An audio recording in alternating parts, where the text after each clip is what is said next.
on October 31st, on Halloween, there will be a full moon. So we are going to do our ceremony again on that 31st.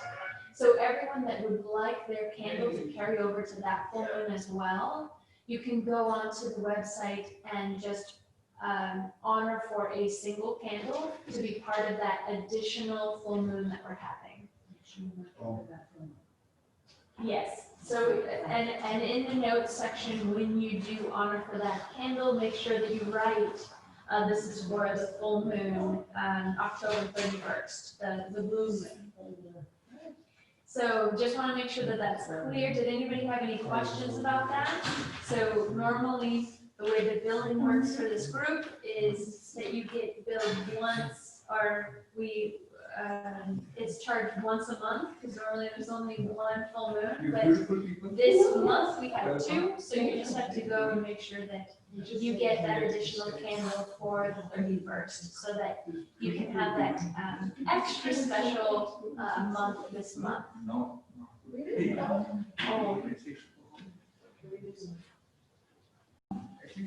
There is also, just so everybody knows, there is a 9-day festival called Navratri. So that happens October 17th through the 26th. And we will be honoring that by lighting candles every single day. Navratri happens twice a year at the changing of the seasons. And it's a time to honor Divine Mother in all her forms. Be it Mother Mary, be it Divine Mother Durga, be it the Divine Mother of wealth or abundance or creativity.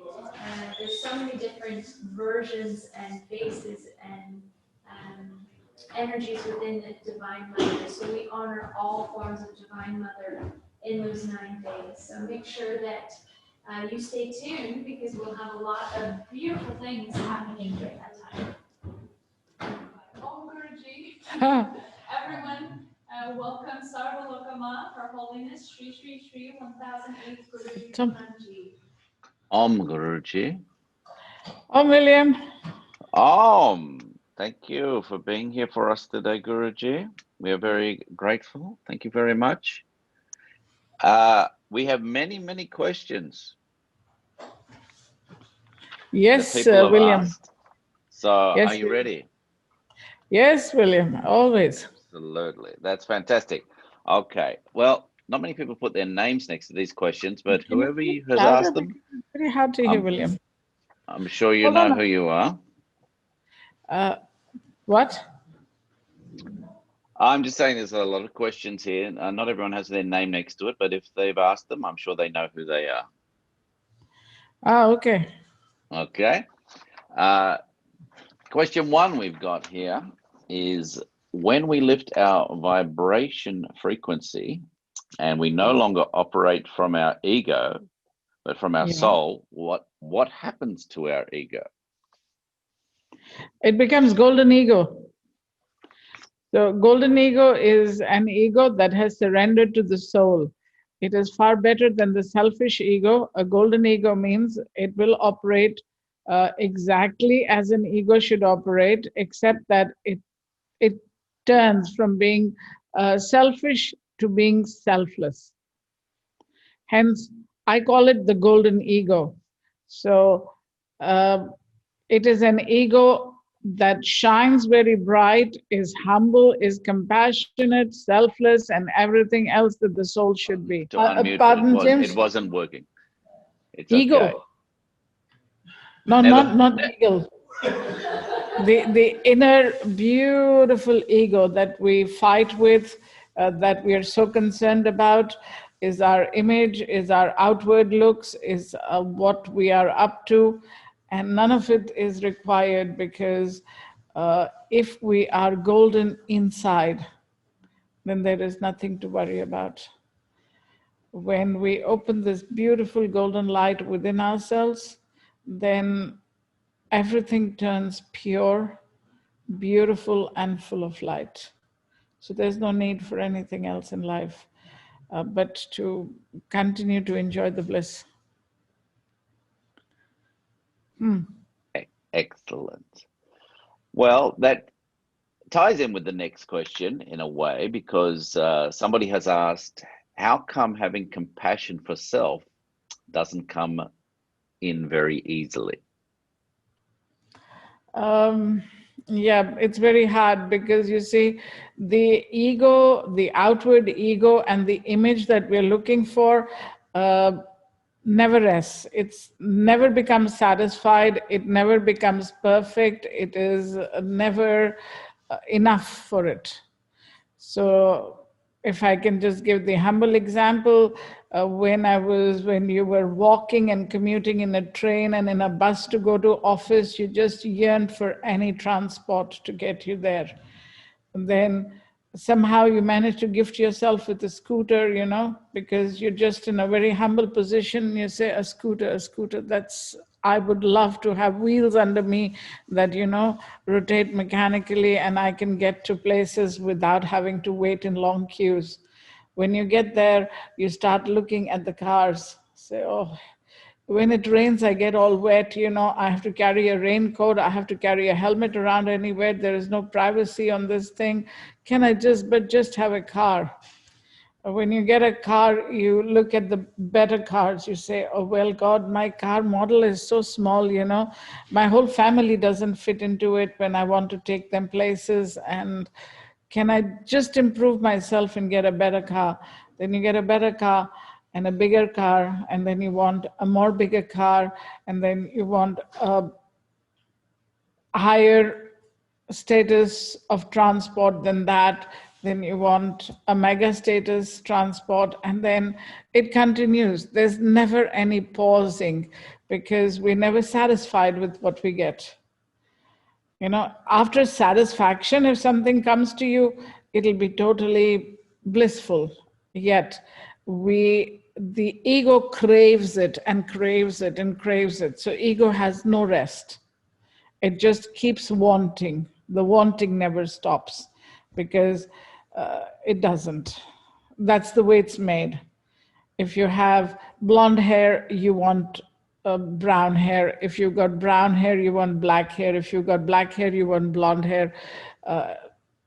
There's always an image that's missing. Everybody needs to color their hair to change their images, to look brighter, to look better, to do things, because we're never satisfied with who we are. And in a way, the way I look at it is that the ego is always on a pathway of wanting something different to what we have. Hence, we're always searching. We're never the perfect people. We're never the satisfied people. We're never the good people. There's always something lacking in us. It can go in a reverse. This is when we are in a self-punishment mode and our ego considers us to be inferior to everybody else. Everybody else is doing better. They're wearing better clothes. They've got better jewelry. They've got better houses, better cars, better partners, better of everything. And we are lacking. The opposite flip side of this ego is, I'm the very best. So that's the boastful ego. It says, I'm the very best, and hence nobody can compete with me. So when that locks in, you are a different individual, but you're still being controlled by your outward ego. So both these examples are of outward egos, but one which is an introvert and always thinks that I am less, and one that is an extrovert and always thinks that there is nobody to compete with me. I'm simply the best. Say better than all the rest. Why not? So yeah, that is the outwardly controlling ego. When we turn it into golden ego, it turns inwards and starts looking inside. And inside us, there is peace, and we are just the way God wanted us to be. Hence, in our perfection. Each person's, beauty lies in the eyes of the beholder is also true, but it is like each person views differently. Yeah, you know, when y'all talk, I lose the gambit of what I'm talking. What was the question?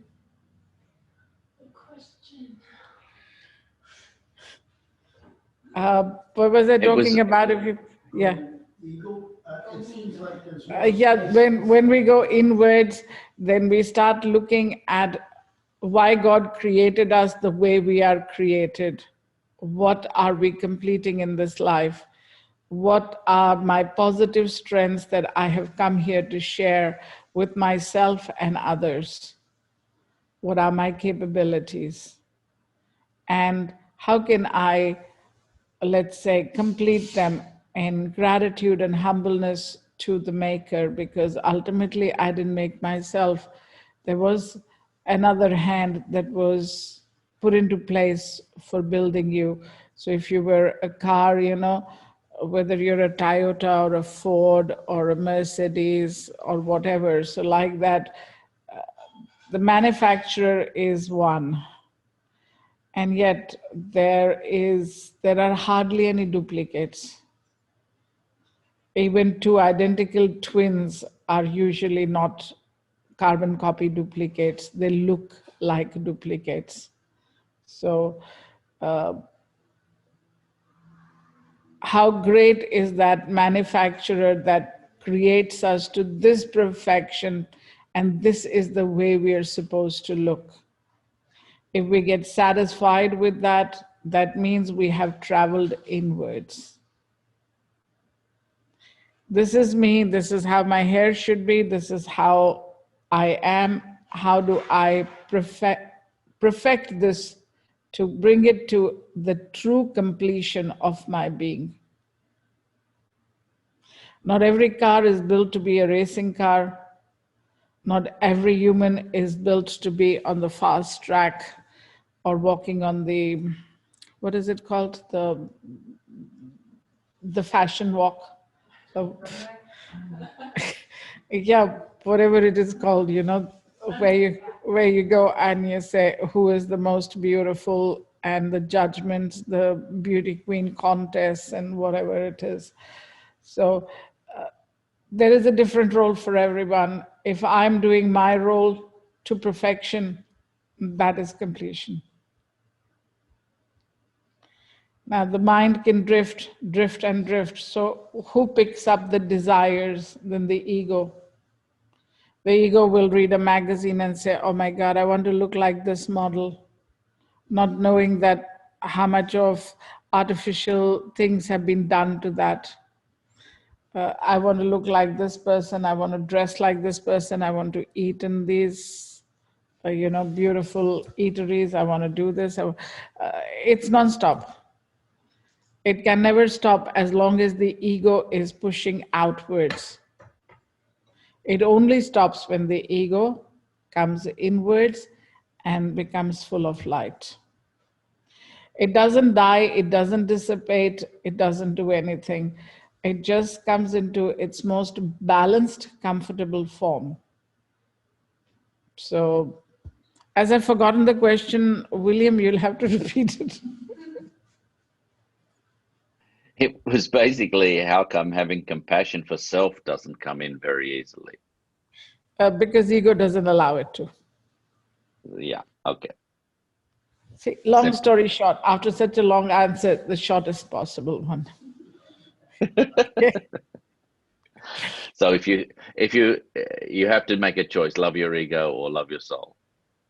Absolutely. Love your ego or love yourself. Excellent choice. Choose one. One box can only be ticked. Yes. Excellent. The next one, someone has written, having frames creates barriers to letting go of my fears.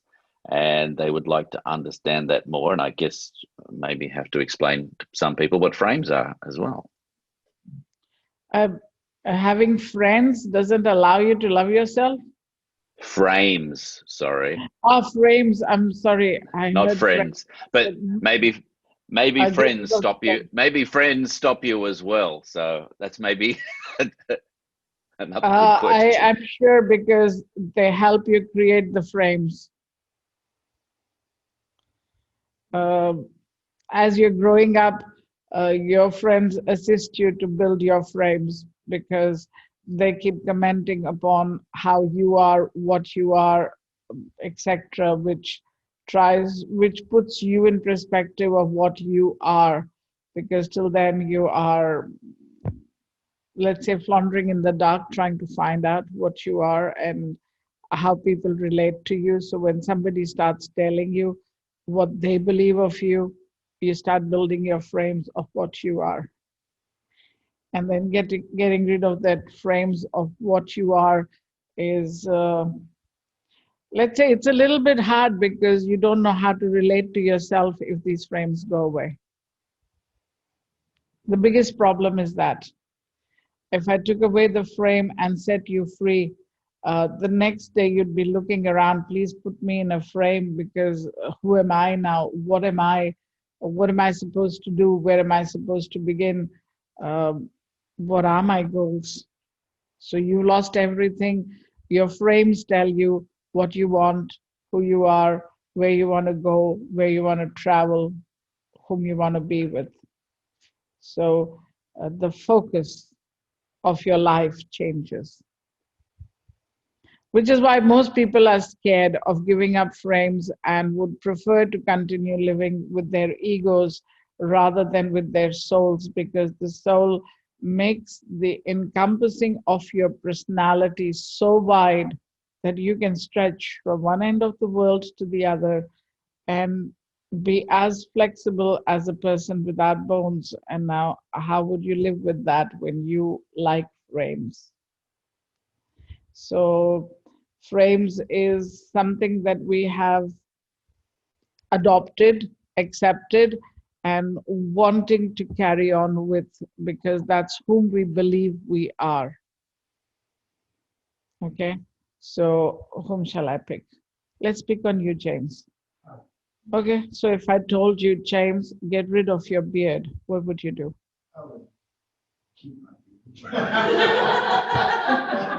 Good answer.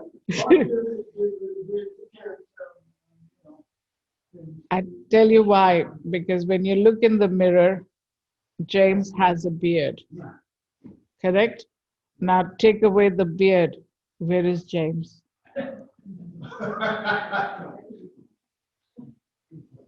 You get it? So it's very hard for people to give up something that they have accepted as being them. Okay? I tell a person with long hair, cut your hair short.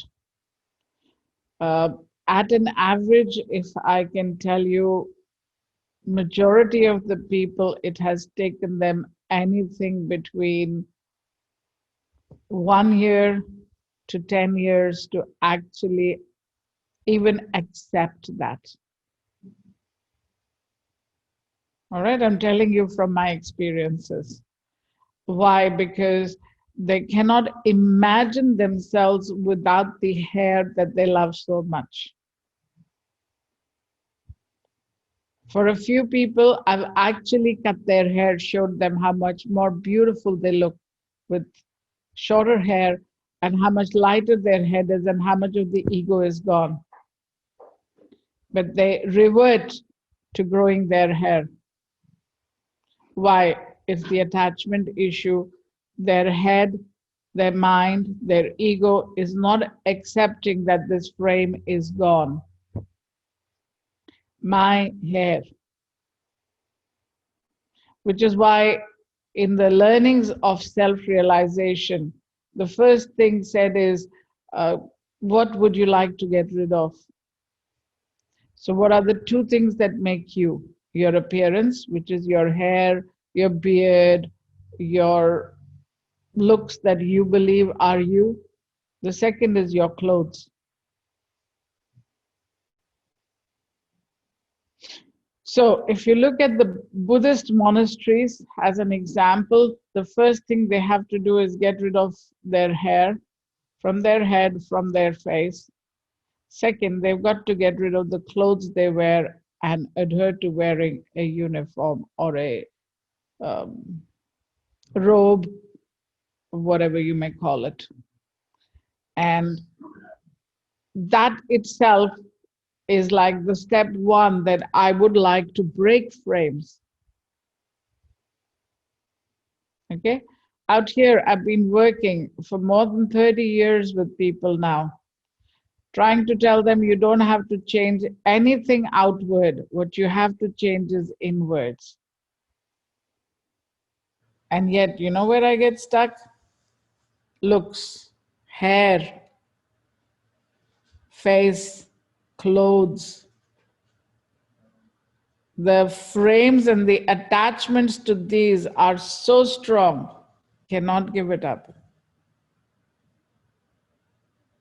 When they give it up, they're like fish out of water, feeling so terrible that I have changed my clothes. I've had people run away from being trained with me because I've told them you needed to change the type of clothes you wear because these are not very good in this environment. You need to wear more clothes that are more respectful to you than revealing to you. You want to wear revealing clothes, it's absolutely fine, but then your place is at a disco, at a dance place, you know, at a nice location where people reveal themselves. In the ashram, you're supposed to be respectful to yourself. So can I have you in clothes, please? And they run away because they cannot visualize themselves in clothes. They want to be in the skimpiest of clothes where you get attention because of what your body is doing. Now, I'm not saying don't do it. Fair enough, do it. But that frame doesn't exist with me, is what I told them, and they run away. So I think it would be a lot easier to shave than it would be to change my mind or my habits. but you see, it's the first is the physical attempt to break a frame. So somebody is asking me, how do we break frames? So it means take a look at yourself and start changing what you see in front of you. Okay? Which would mean I have loved my beard for 30 years. Now, am I able to give it up? Yes or no? So that would mean your flexibility of whether you are willing to shift yourself or mold yourself or let go of your frames. It's not that it's necessary. Do you get me? It is going to get you nothing except for the fact it puts an approval onto the fact that I'm ready to break my frames.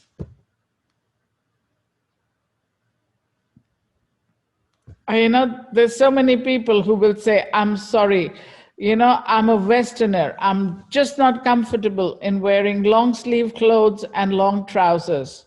Okay, how do you want to adjust them? Make them flexible, make more open sleeves, make tighter sleeves. But that's the way you need to be, because you need to look at yourself and feel that that's a respectable person in the mirror. Only then will you appreciate yourself. I'm telling you, it's very hard because people are such creatures of framed habits.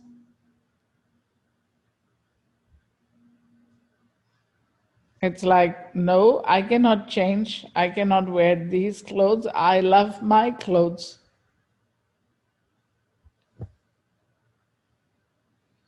I'm saying this is the physical, whoever has asked this question, the physical proof that you are willing to break your frames is change the way you look, shave off your hair, shave off your beard if you have one, you know, change the clothes that you wear, and start looking at a new image of you that you feel is more respectable. I've just given you an example. the robes of the Buddhist monks are too complicated and elaborate, you could choose something else and see whether you can hold that or not.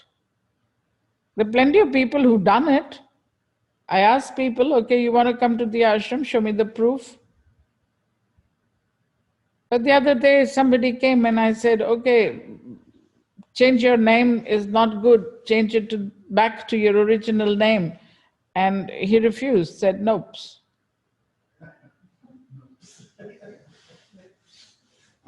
So, it's like, what do you want to learn from me?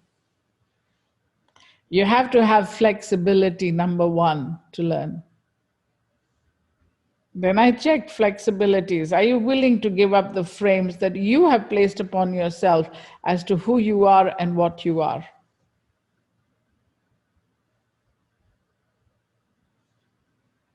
There are people, I know that some of them out here are happy to shave their heads and keep that image. And yet there are others who would agree in the heat of the moment that everybody is getting their heads shaved and that's a changed look. Okay, I'm getting my head shaved. And 2 days later, there are tears and tears and tears and tears. Okay, what happened? Which dam broke? Everybody outside is asking me if I have cancer and that's why I've shaved my head. So I said, well, that's their choice, no? What do you feel? I feel awful. Not that I'm okay with it, because if you're okay with it, the world will be okay with it. If you're not okay with it, the world will never be okay with it. Somebody or the other will keep picking on you. It's not because it matters to them what you're wearing or what you are looking like. Because you're not happy, you have somebody, some helpful person out there who will keep picking on you to put you back to where you were. So, breaking a frame is the strength of your mind. Do you want to?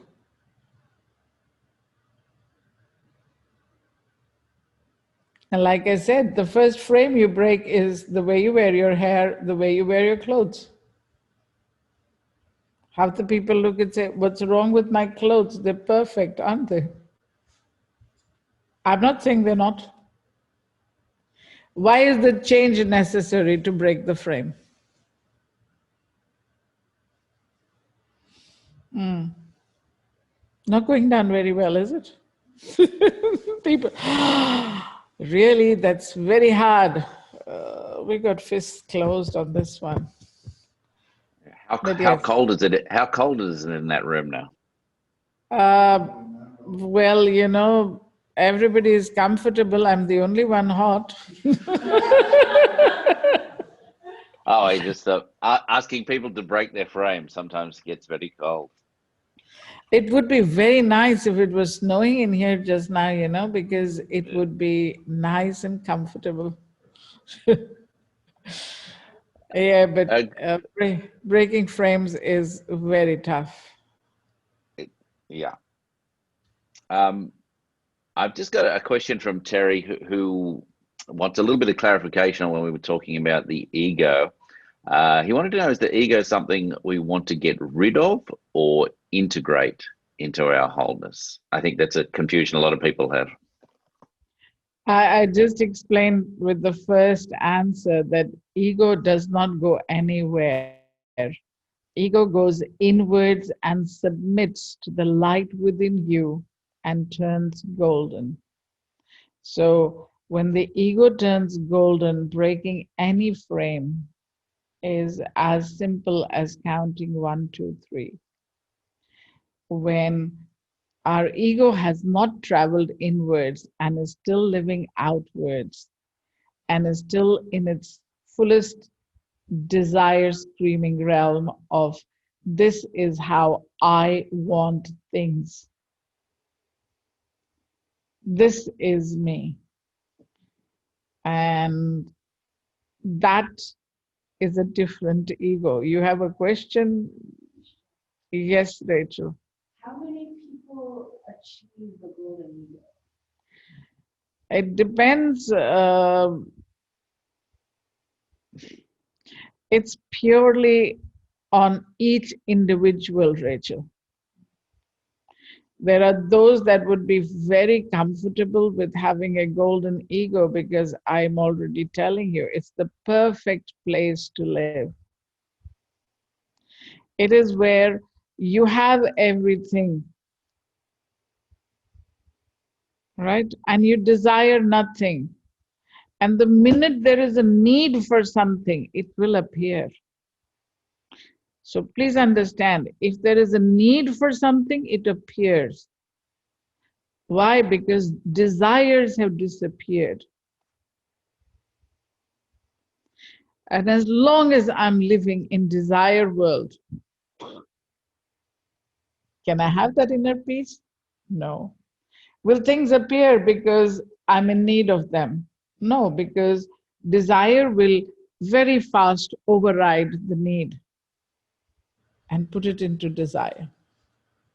So need might be this small and desire might be this big. So,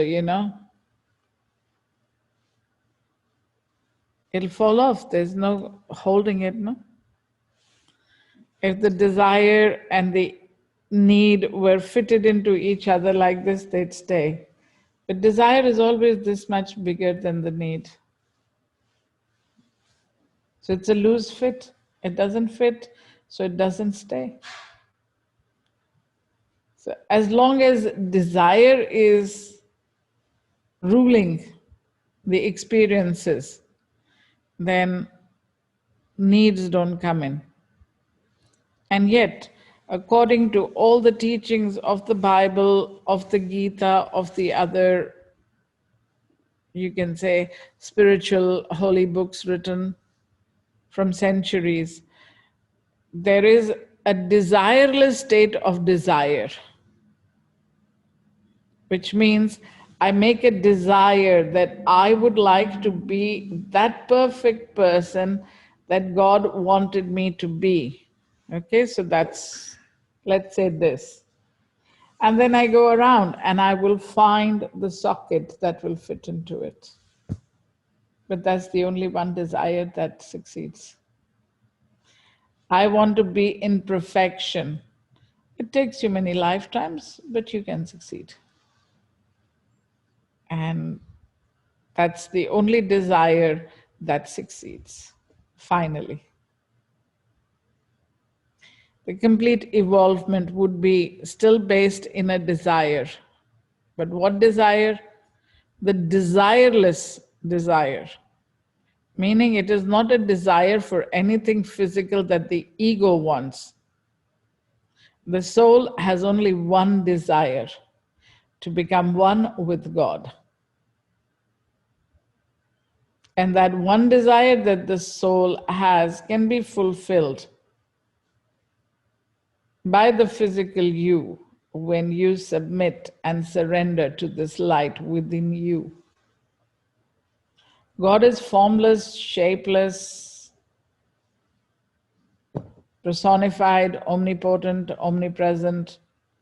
Hence, that God, that energy that we call God, is the desire that we have to become in wanting to become one with. And that can get fulfilled as a desire. Every other desire will beat you up because it is based in physical ego personifications. So having no desires, I'm not saying it's the correct thing. There is one desire that prevails in every being that can never be taken away. It is the desire to become whole and complete again, which means fit into that omnipotent, what do you call it? Socket. And you are the plug that's looking for that socket. So when you plug into that omnipotent, omnipresent God, and you're a perfect fit, like a socket and a plug, then you are complete. And that's a desire each soul is holding. Because God is like, if you could visualize, a big circular multi-plug. And we are all a multi-socket. And we are all little plugs that are hunting for our place there that we want to be connected to. And when we get there, we're in bliss. And technically, each one of you, that's what you all are hunting for. But then life has a journey, a purpose, a need to understand so many things. Began with Adam and Eve, so what can I say? We'll continue. For a long time to come, it is every soul's quest, but it is not what every soul will achieve. Yes, what's the next? I guess good. We can move on to obviously maybe the things that help us achieve or move towards that. One of the questions is, how does chanting Om to the candle, or I guess at any time, help balance energies within us? Well, Om is the omnipresent sound that exists in the cosmic at all times. So I have shown this to people many times, many times before, that there is the highest state of meditation, and when you arrive there, you automatically start hearing Om all around you. Okay, so it's not a religion, it's not a philosophy, it is the truth, it exists. So when your vibratory frequencies go to that level, that height of level, then you are surrounded by the sound of Om. The Indians heard it first, put it in front of every caption that they wrote. And what it meant was that I connect myself to that frequency of Om, because that's where I would like to find myself. So when we are chanting Om, now candle, like I said, is a physical symbol of the light. The light within us is a live flame. It is not an electric light bulb that it is constant and it is permanent. According to our vibratory frequencies, our flame goes high, our flame goes low. So it's constantly moving. Hence, when we light a candle, we are actually representing that flame. So the flame of the candle flickers, it moves, it dances, it does so many things. It's live. And when the source, the power of that flame finishes, be it the oil, be it the wax, be it whatever, when that is finished, the flame is finished. So it represents one turn of you. Okay? So the flame portrays that, yes, it was here today, it can be gone at any minute.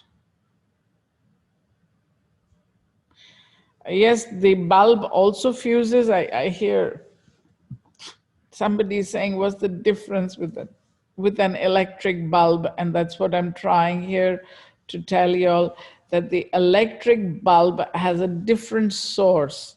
It has a current. The negative and the positive of those currents, when they come together, they light up the bulb.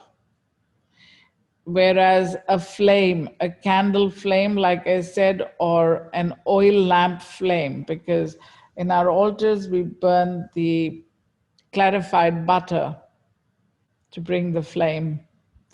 And hence, the energies that are radiated out from that flame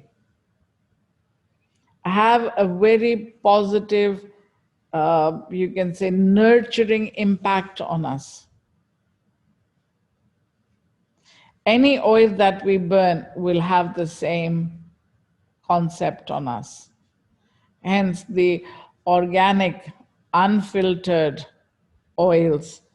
The last time on the special occasion when we burnt candles, we used the soybean oil in its unrefined state as a wax to be burnt in the candles, and we added I added almost like for the 108 or the 130 plus candles that we did, or for, let's say we did 150 candles, big and small. 108 of them were big that were lit for 3 days, and I used more than 500 mil. That means more than 16 ounces of pure essential oil in them. The combinations of oil that I used, I did use frankincense and myrrh in them to open and radiate the energies. And people could feel that for quite a few days. The candles kept on burning for 4 days, and the energy was completely different in this space where on this round table we lit the 108 candles. People were shaking. That was the frequency. We went so high. So yes, the media, lighting a candle to lighting, if I have in my room, might be more than 1,000 lights at this moment. They don't change the frequency. Let me put 5 candles, they will change the frequency. So the real flame is what is required to change the frequency. The electricity bulbs cannot do it, basically. And when we light a candle and we start chanting Om, then we can lift our body frequencies. And what we are reminding ourselves is we would like to reach that place where the Om is constantly ringing. Whoever reaches there in meditation would keep searching for that forever if they don't make it there again. The search would be non-ending, because when you reach there, the peace, the overwhelming compassion and love that you actually feel as if God is embracing you and you are nurtured and loved. That frequency is so powerful. So yes, why would you not want to reach there? For those who have not reached there, might be, I need to voice what I'm voicing. For those who have ever touched that before, don't lose your hopes. It's available. It's there. You can reach there.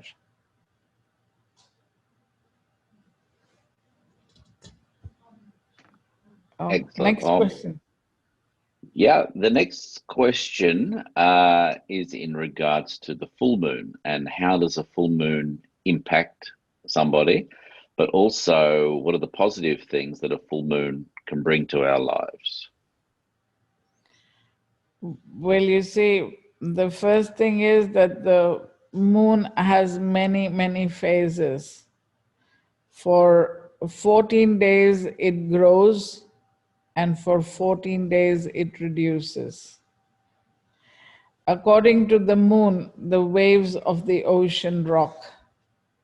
Scientists have been able to put those two in conjunction and are able to tell you when there will be a high tide, when there will be a low tide. And this whole thing is put together because of the moon frequency and how the moon is moving during that time. So When the moon is a full moon, means the moon is a luminary, but it does not have any fire of its own like the sun. But what is the moon? The moon has the ability to absorb the sunlight into itself and then reflect it back onto the earth. So the moonlight is very cooling, very peaceful, and very, you can say, loving. The sunlight is very necessary yet harsh and can burn you. That's the story behind sunburns. It's not that we stop liking the sun, but it's got a strength, it's got a harshness. It can burn, it can change you, it can do things. It is very, very necessary because it is required for growing anything that we need. But then moonlight impacts our plants as well. Now, as moonlight is also, as moon is known as the controller of the water, the human body is 80% made of water. So that's the first thing. What balances the human body? It's the moon. The second thing is, what energy controls the minds of people? Is it the sun or is it the moon? Like I said, there are just two luminaries, the sun and the moon. They both have light. So who is responsible for our mind movements? And it is the moon. And when the moon is full, it is in its most benign form. It is at its zenith of its glory. So the full moon day, I mean to say, people have heard many, many stories about the madness that various species go through because of the full moon. Their bodies rise up, the callings happen, and there are too many cultures around the world that celebrate the full moon. The sun stays constant 365 days. It just how the earth tilts, both ways. Once we come into the center, then we tilt this way and then we tilt this way as it is rotating. And that makes the seasons, the summers and the winters, go spin apart from each other. But that is, the sun has not moved its place. The moon, however, goes into various levels. The moon stays in one zodiac sign for 2.5 hours only. So it's the fastest walker, the fastest mover. And it is universally believed that if a person is like suicidal, let's say for instance, is the influence of where the moon is traveling in their zodiac or in their horoscopes or whatever, you keep the person who wants to commit suicide talking to you for about an hour plus or 2 hours, and they will change their minds, because the influence that the moon is creating on that aspect of combination of planets has changed, and your mind will change too. So basically, the moon is known as the controller of your minds. Hence, honoring a full moon is asking your mind to come to its zenith, its full capacity, its full capability. In whatever frequency you are, on a full moon day, within that frequency, you can bring your mind to its highest working level within that frequency.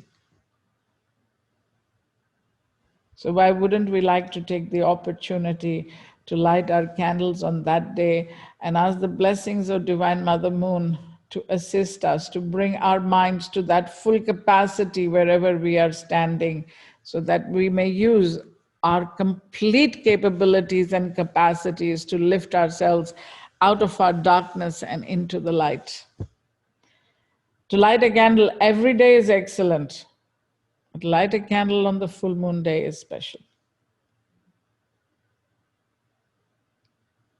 Like I said, cultures around the world will fast on a full moon day, will pray to the full moon, will pray to the moon before they eat their food. There are so many things so that their bodies may be in flow and connected to the full moon energies.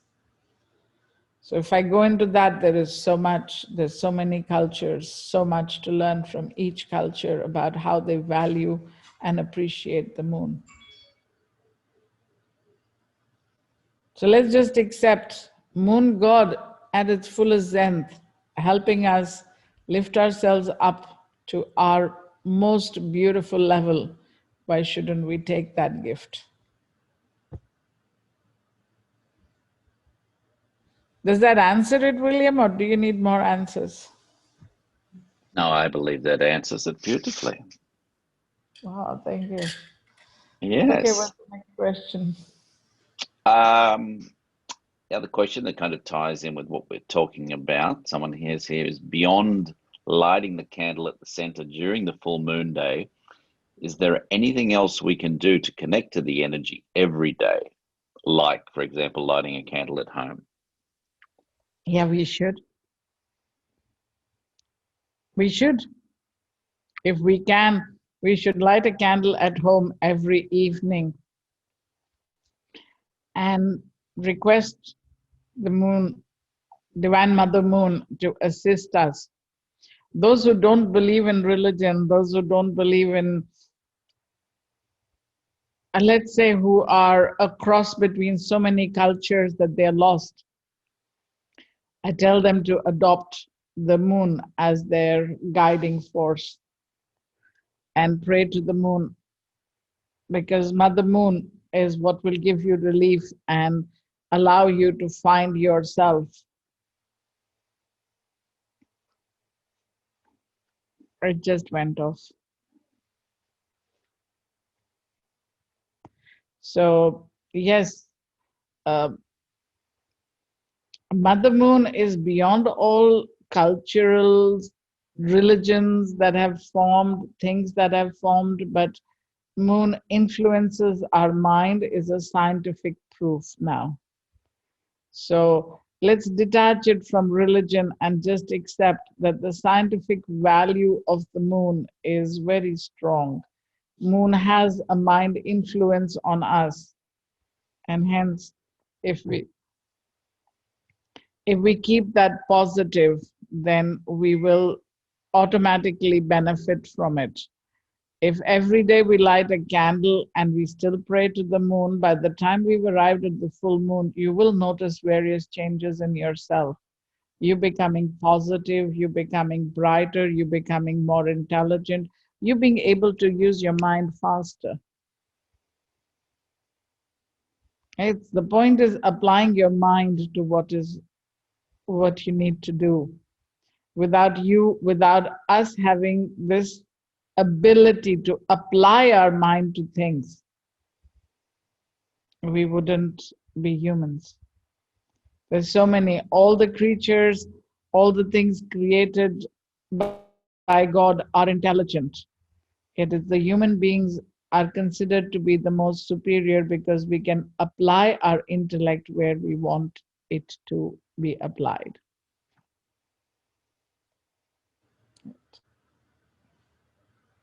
So, yes, we should light our candles every day. First say a prayer to Moon God and say thank you to the Divine Mother Moon, Divine Mother Moon, because she's the mother. She nurtures, she creates, she grants us the intellect to become even more brighter and even more smarter.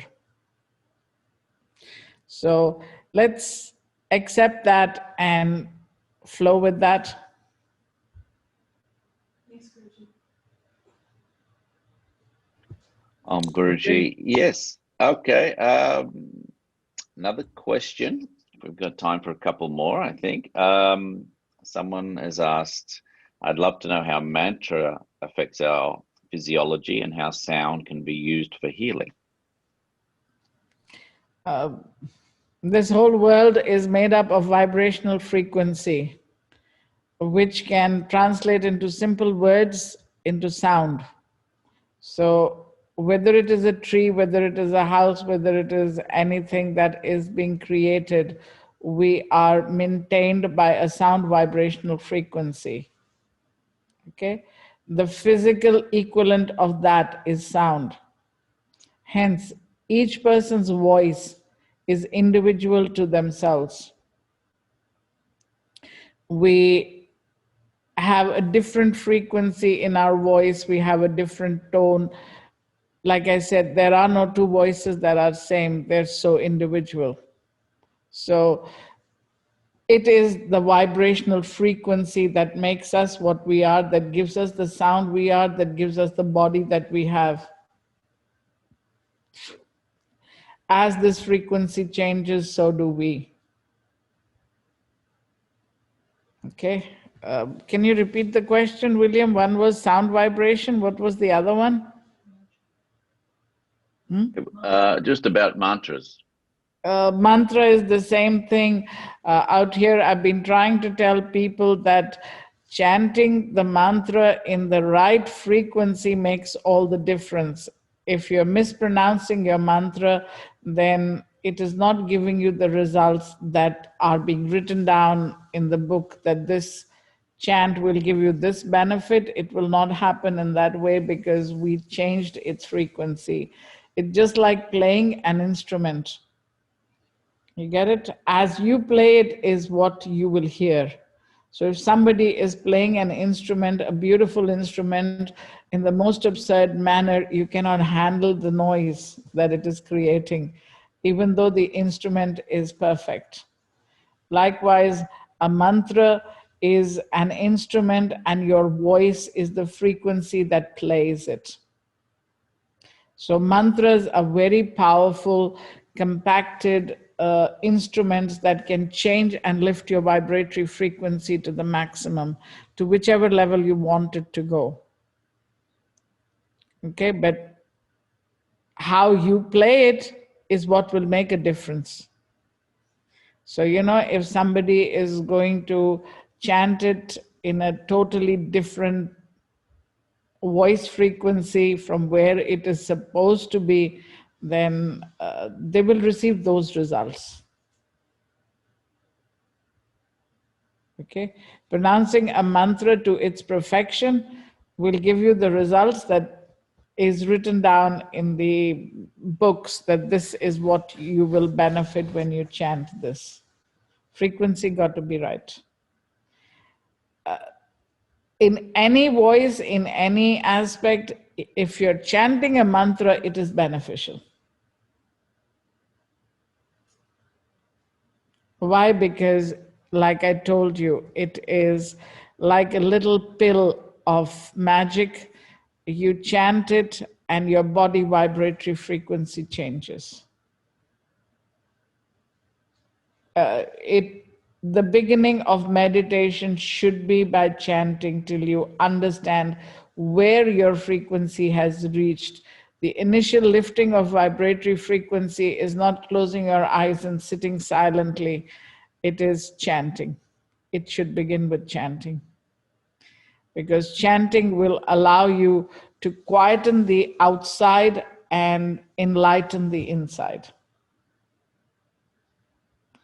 Without chanting, you shall not arrive at any location.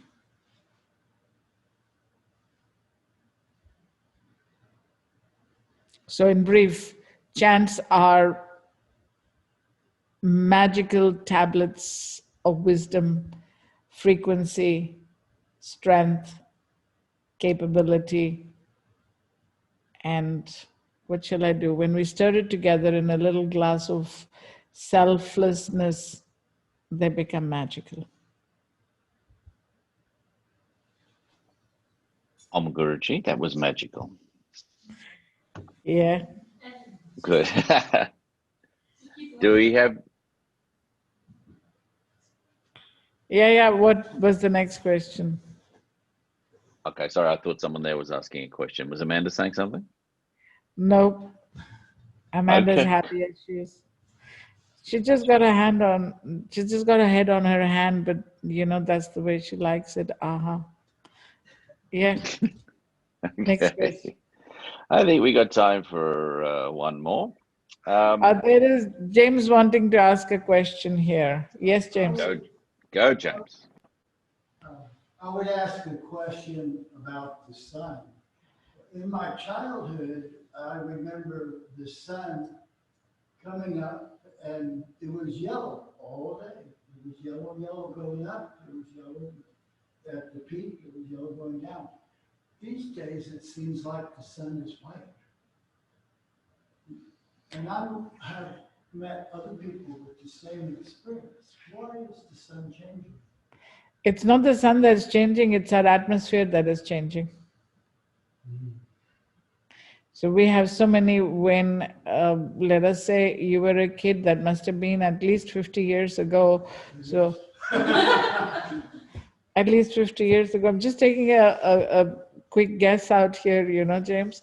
So there was how much less pollution in the air? How many less electric hydrants, satellites, this lights, TV towers, cell towers, internet towers, they're all sending out frequencies. Those frequencies are crisscrossing our atmosphere and changing it. So when we're looking at the sun, our eyes have to travel through this atmosphere to look at the sun. So what was once yellow is blurring away and looking white because we are crisscrossed in the skies now. Too much of frequency happening there. Many other things will change. And you see, human beings don't like too much of darkness. You know, like they're appreciating the darkness that's happening now because nobody's making any moves, but we did not like the darkness, so we started putting up very powerful street lights to keep our cities lit. And hence, the electric lights are releasing a vibratory frequency all through the world. So our energetic footprint is becoming very strong, which is why, let's say it's been more than 20 years that I've been advocating that we should have, the government should promote solar light. Because with solar light, we will leave less of a mark on the electric grids.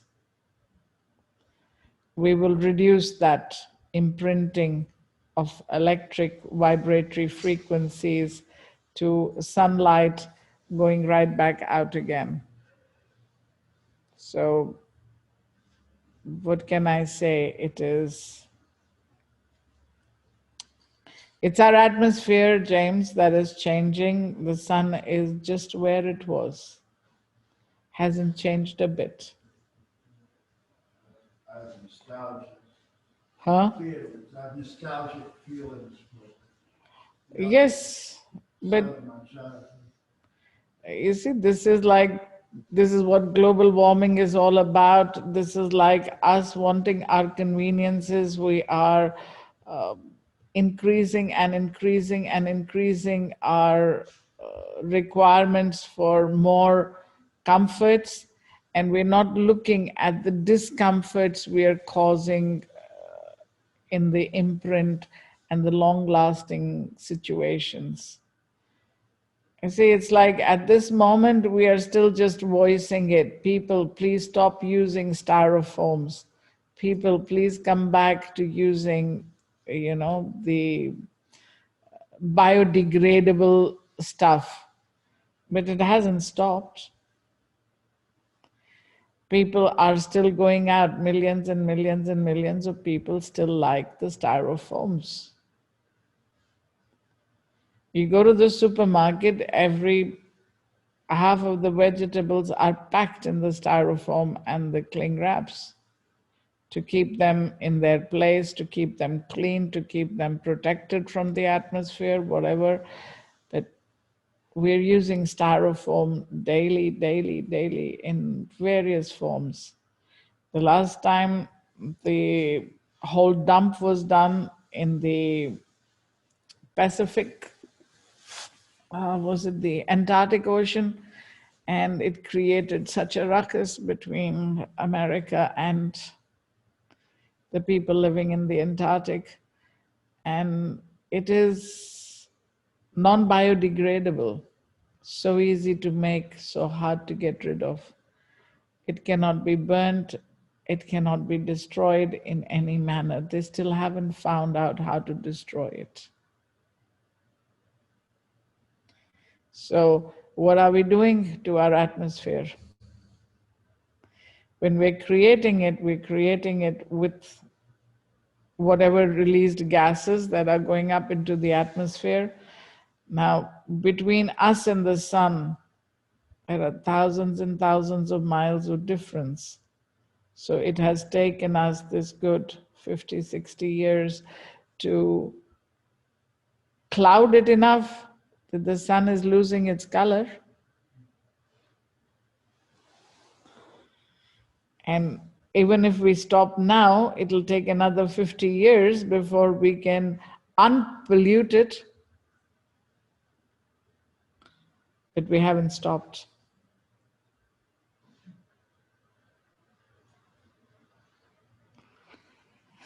Yes, William, what was your question? Do we have time for one more question, or do you need to get into the lighting of the candles? We can do one more question and then go. I have an Amanda running around like a treetop. Very good. Spinning. All right. Well, one more question off the list here. We've got someone who's basically learning about chakras. They're very new to trying to understand chakras. And they want your opinion on the best practices for beginners to learn about them, how to align them, etc., for people who are just, who for some reason aren't able to come to the ashram or constantly working on themselves but want to start somewhere.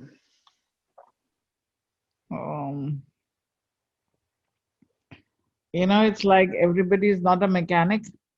You know that your car has got 4 wheels, and even till date there are few people who know, let's say fewer people who know how to keep their car wheels balanced, even filled with air. They could have been driving vehicles for a long time, but they still don't have a good idea of what is whether their car's air pressures are balanced. So the body balancing is harder than car balancing, because with the car you have physical tires and they're visible. And when the air goes down and you look at them, you can visibly see that they are deflated. With the body tires, chakras are tires of the body. It's a bit harder and a bit more complicated. Just by reading a book, you might intellectually believe you understand it. Don't think that you should mess around with your chakras much, because they are very intricate. We have 7 wheels in our body, and those 7 wheels have got 7 wheels. So each of the 7, if you could visualize, here is 1 ring, here is a 2nd, here is a 3rd, here is a 4th, here is a 5th, here is a 6th, and here is a 7th. So it begins like that, 1 and 2. So there is wheels within wheels within wheels within wheels. So the 7 wheels of each chakra. Okay, and there are 7. So 7 into 7, and each should be in perfect balance with the 7 of the other. Okay, so it's a very big number the last time I multiplied as to how many balances you need in order to be fully balanced. So, where do I begin to give you a shortcut? The shortest cut I can give you is that your body, each of these wheels represents one color. So they are the colors of the rainbows, and each one has got a base color. So if I can tell you about one, then the root chakra is red in color. Okay, then the next color, the next ring around it would be orange, then yellow, then green, then blue, then indigo, and then purple. So the outermost ring of the root chakra would be purple, and the innermost ring of the root chakra would be red. So as each chakra has all the 7 colors like this displayed, coming back to its chemistry, then what is the best way that we could do it is to identify them with the primary color, means the innermost color. Hence, the root chakra is red, the sacral is orange, the solar plexus is yellow, the heart is green, the throat is blue, the third eye is indigo, and the crown is purple or violet, whatever we may want to say. And if we remember this, then it becomes a rainbow. Okay, if we begin from the top, we can remember it as Vibgor.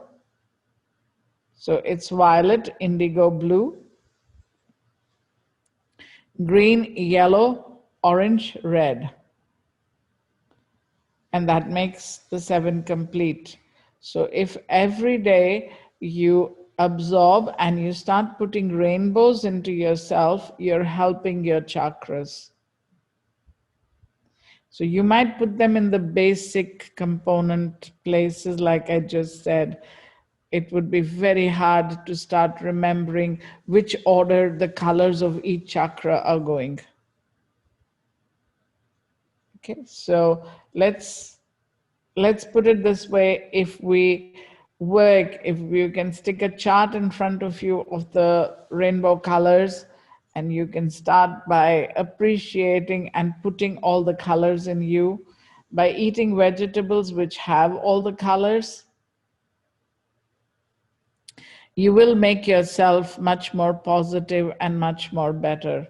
This is the best way that you can take care of your chakras on a personal basis without learning more from somebody who knows more. You know, if I want to learn how I can balance my car tires, then it needs a machine. You know, the wheel balancing is done. You know, they clamp on the leads to your, see, words get lost. What is it? The rims of your tires, to balance them so that your car runs in a balanced manner. So like that, you would have to take out color from some, put color into others. You know, now this is off balance to the right, now this is off balance to the left, now this is off balance to the north, and this is off balance to the south. So there are so many balancings that each of these very delicate 7 into 7 chakras do. So the best way you can do it is eat the 7 healthy colors, at least in a week that you have consumed all the 7 colors into your body, and look at 7 colors. You could make a wall chart, you could bring fabrics. When you bring fabrics to absorb these colors into your body, it is best to bring cottons or silks. The synthetics do not allow this, do not have the vibratory frequency that you can resonate with. So You can look at colors, you can eat the colors, you can chant the Gayatri mantra, which has all the 7 colors in it. You could, what else could you do? Play some music, dance a little, be happy so that the rainbows open up around you and you can absorb them. So there are so many wonderful ways of balancing yourself. One of them is be contented, peaceful, and happy. Well, Happiness that's a very nice note to end on, I believe. Yeah, it's happiness that will make you complete in your colors and balance your chakras the best. Let go of the anger, say fear, fly away, anger dissolve, anxiety disappear. And we can have a whole new recipe and we could sing it out and be happy. And that way we're balancing our chakras to the best.